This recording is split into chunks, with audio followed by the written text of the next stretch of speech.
آخر خطبة من رمضان أنا يعني اعتليت المنبر وقلت لكم أيامها لو تذكرون، قلت لكم أكو رباطة كل سنة تتكرر، هي قضية زكاة الفطر عينا أم نقدا.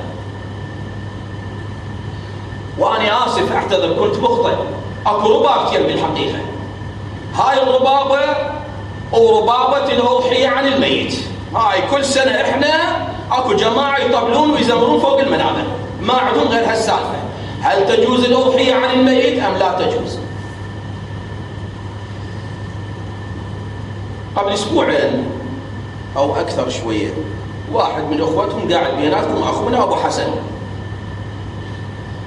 كنت مدعو عند جماعة فاتصل بي الساعة 9 بالليل، قال شيخنا أنا أسألك سؤال.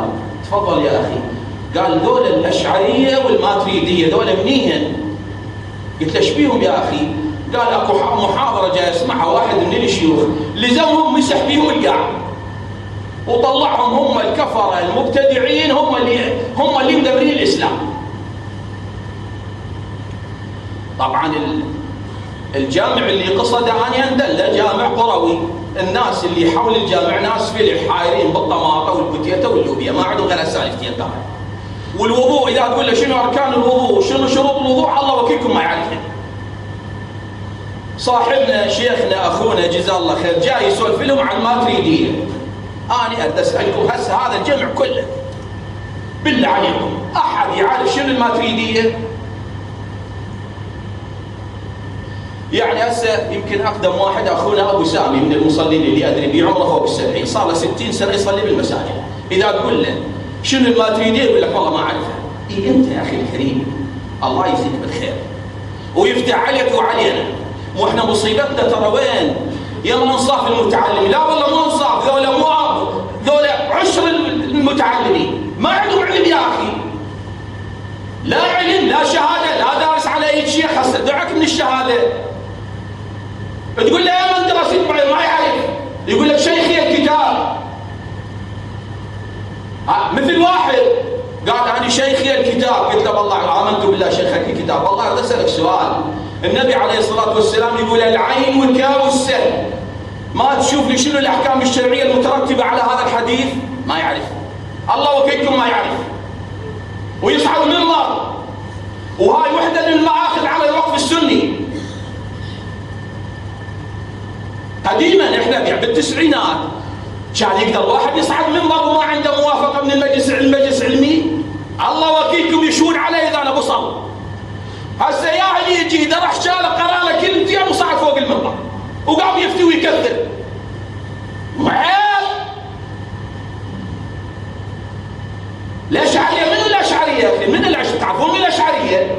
الأشعرية مو مذهب، هي مجرد فكر يدعو إلى الاعتدال. الأشعرية حتى أقول لكم حتى تعرفون أي مصيبة جاي نعيشها. الأشعرية صلاح الدين الأيوبي أشعري، الإمام الجويني إمام الحرمين أشعري، الإمام الرازي صاحب مفاتيح الغيب التفسير الكبير أشعري، الإمام الغزالي أشعري، الإمام النووي عمود المذهب الشافعي أشعري، الإمام ابن حجر العسقلاني صاحب فتح الباري أشعري. هذول أعطبوهم للنار لعد أفتهم من أمة محمد راح يدخل الجنة، بس أفتهم. حسبنا الله ونعم الوكيل فيكم. يعني صلاح الدين الأيوبي يطب للنار والإمام النووي يطب للنار، منو بقى من أمة محمد؟ أخي الكريم الميت ضحي عنه النبي عليه الصلاة والسلام ولو في حديث ضعيف، لكن الحديث الضعيف أفضل من الضعيف. النبي عليه الصلاة والسلام يوصي عليا إن بت قبلك ضحي عني، وحتى لو مو أضحي يا أخي.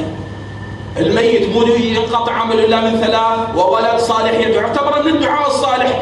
يعني سيدنا الإمام أحمد من أجاز قراءة القرآن عن الميت، قالوا له عن يجبتها، قال وولد صالح يدعو له، اعتبر من الدعاء يا أخي، عمل صالح. وبعدين انت هيك تقنن على الفقراء يا أخي بيوم العيد، يا أخي دخل يأكل الحم. الله أكبر الله أكبر.